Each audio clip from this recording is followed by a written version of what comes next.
Shalom saudara pendengar yang dikasihi oleh Tuhan Yesus Kristus. Salam sejahtera buat saudara semua dimanapun berada pada kesempatan yang berbahagia hari ini. Pembacaan firman Tuhan buat kita pada kesempatan ini terambil dari kitab Mazmur 116 ayat yang ke-12. Mazmur 116 ayat yang ke-12, demikian firman Tuhan.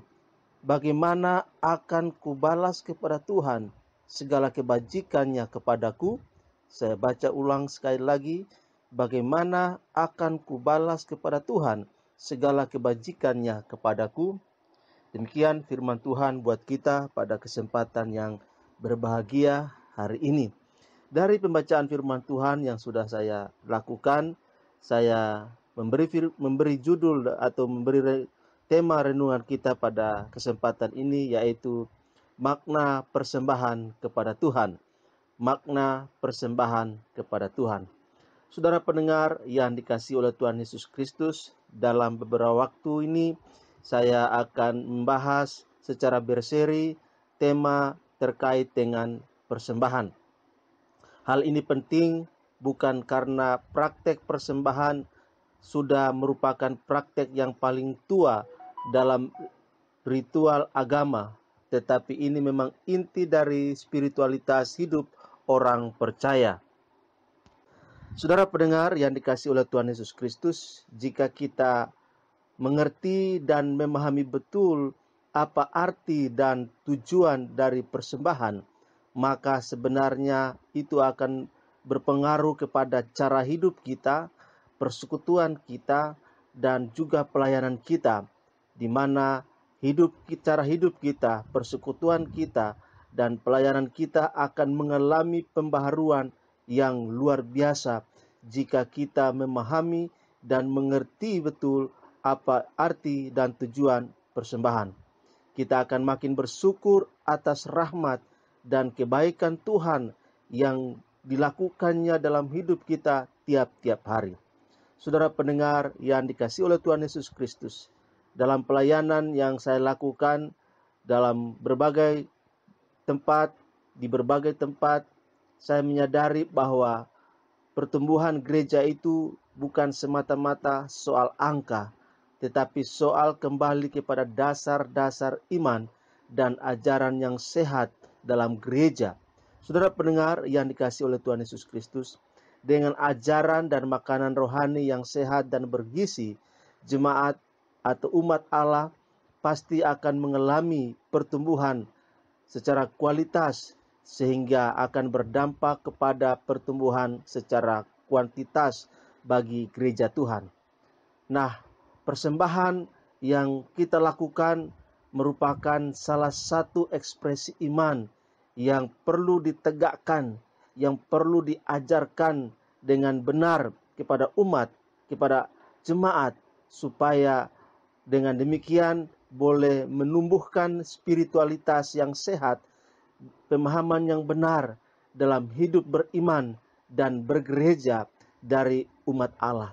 Saudara pendengar yang dikasihi oleh Tuhan Yesus Kristus, persembahan dalam Alkitab, khususnya dalam Perjanjian Lama, dipahami sebagai kurban yang dibawa kepada Tuhan oleh umat Israel. Saudara pendengar yang dikasihi oleh Tuhan Yesus Kristus, kata kurban atau bentuk jamaknya korbanot adalah istilah untuk pengorbanan yang dideskripsikan dan diperintahkan dalam Taurat untuk mempersembahkan binatang yang dibakar ke mezbah atau altar. Tetapi korban juga berasal dari akar kata kurban, yang berarti mendekatkan diri pada seseorang atau pada sesuatu. Jadi persembahan bukan sekedar praktek ritual untuk memberikan kurban kepada Tuhan, namun juga tindakan sadar untuk mendekatkan diri kita kepada Tuhan, Sang Sumber hidup, sumber berkat, sumber pertolongan, sumber keselamatan kita. Saudara pendengar yang dikasihi oleh Tuhan Yesus Kristus, Alkitab sendiri sejak awal mengkisahkan dan mengajarkan soal kurban persembahan ini dalam berbagai bentuk, dan maksud serta tujuan. Saya yakin manusia pertama, Adam dan Hawa juga diajari langsung oleh Tuhan sendiri untuk memberikan kurban persembahan. Memang kalau kita baca Alkitab, kita tidak menemukan adanya ayat yang secara eksplisit menjelaskan hal tersebut. Namun kita percaya bahwa Adam dan Hawa melakukannya dan bahkan mengajarkannya kepada anak-anak mereka. Itulah sebabnya pada kitab Kejadian pasal 4, kita bisa membaca bahwa anak-anak Adam dan Hawa, yakni Kain dan Habil, memberikan persembahan dari hasil pekerjaan tangan mereka. Saudara pendengar yang dikasihi oleh Tuhan Yesus Kristus, Kain memberikan sebagian dari hasil tanahnya sebagai kurban persembahan kepada Tuhan, sedangkan Habil juga mempersembahkan kurban persembahan dari anak sulung kambing dombanya. Sehingga dari sini kita boleh melihat bahwa dari mana Kain dan Habil bisa mempraktekkan pemberian persembahan sajian seperti itu jika tidak diajarkan oleh orang tua mereka. Lalu kita baca dalam kitab Kejadian pasal yang ke-8, di mana di sana diceritakan juga tentang Nuh yang memberikan persembahan setelah selamat dari murka Allah dengan air bahnya. Kejadian pasal 8 ayat 20 sampai ayat yang ke-22. Nah, saudara pendengar yang dikasihi oleh Tuhan Yesus Kristus, Abraham setelah menerima janji berkat dari Tuhan dan tiba di Kanaan, ia juga langsung membangun mezbah dan memanggil nama Tuhan di sana. Kejadian pasal 12 ayat yang ke-8. Selanjutnya, Ishak saat dijumpai Tuhan dan menerima janji berkat Tuhan, ia juga memberikan persembahan kepada Tuhan. Kejadian 26 ayat yang ke-25 memberi kesaksian bahwa Ishak mendirikan mezbah di situ dan memanggil nama Tuhan. Selanjutnya, Yakub juga memberikan persembahan kepada Tuhan setelah mengadakan perdamaian dengan Laban dan berpisah baik-baik dengan Laban mertuanya. Hal ini dicatat dalam Kejadian pasal 31 ayat 43 sampai ayat yang ke-55. Jadi saudara pendengar yang dikasihi oleh Tuhan Yesus Kristus, praktek ritual persembahan adalah tindakan ekspresi iman, selebrasi syukur yang paling awal yang disukai, diperintahkan, dan dikehendaki oleh Tuhan untuk dilakukan oleh umatnya.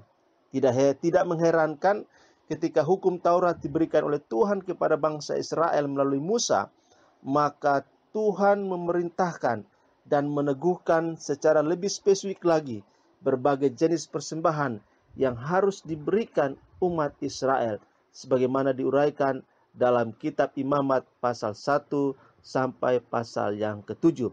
Saudara pendengar yang dikasihi oleh Tuhan Yesus Kristus, pemazmur dalam Mazmur 116 ayat yang ke-12, dia mengatakan bahwa bagaimana akan kubalas kepada Tuhan segala kebajikannya kepadaku. Ini merupakan satu pertanyaan refleksi yang dilakukan oleh pemazmur tentang ia sudah mengalami kasih, kebaikan, berkat, dan pertolongan Tuhan dalam hidupnya.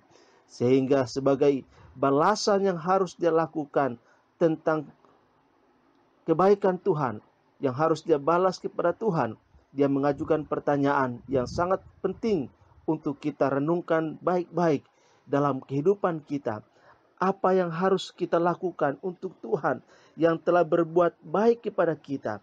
Apa yang harus kita lakukan bagi Tuhan yang telah menyelamatkan kita, yang telah menebus kita dari dosa dan kejahatan kita melalui pengorbanan Kristus di atas kayu salib? Apa yang harus kita lakukan kepada Tuhan atas segala berkat, kasih, kebaikan, pertolongan yang Tuhan lakukan bagi hidup kita hari demi hari sampai dengan saat ini? Apa yang harus kita lakukan? Jawabannya adalah salah satu yang bisa kita lakukan untuk membalas kebaikan Tuhan, mengucap syukur kepada Tuhan, tanda terima kasih kepada Tuhan, ialah salah satunya melalui persembahan yang kita bawa ke altar Tuhan, yang kita persembahkan kepada Tuhan dalam gerejanya bagi pekerjaannya. Saudara pendengar yang dikasihi oleh Tuhan Yesus Kristus, Memang harus kita akui bahwa persembahan bukan untuk membuat kita diselamatkan. Ketika kita memberi persembahan kepada Tuhan, bukan untuk menyuap Tuhan, tetapi sebenarnya ketika kita membawa korban persembahan kita kepada Tuhan, itu merupakan tanda syukur kita, tanda terima kasih kita atas segala kebaikan Tuhan yang sudah Dia lakukan dalam kehidupan kita. Sehingga layaklah, wajarlah kalau kita boleh mengembalikan syukur kita, terima kasih kita yang ditanda buktikan melalui persembahan yang kita bawa kepada Tuhan. Saudara pendengar yang dikasihi oleh Tuhan Yesus Kristus, ini merupakan bagian pertama dari serial topik tentang makna persembahan kepada Tuhan. Sehingga dalam video saya selanjutnya, saya juga akan menjelaskan kelanjutan dari topik ini, sehingga saudara pendengar dimanapun berada ketika mendengar pembahasan tentang persembahan ini mendapatkan wawasan yang luas, mendapatkan pemahaman yang baru, menemukan esensi dari persembahan yang dicatat di dalam Alkitab, sehingga itu bisa kita praktekkan, lakukan secara benar, secara baik dan konsisten dimanapun kita berada dan melayani Tuhan. Sampai bertemu dalam video saya selanjutnya. Tuhan Yesus memberkati dan shalom.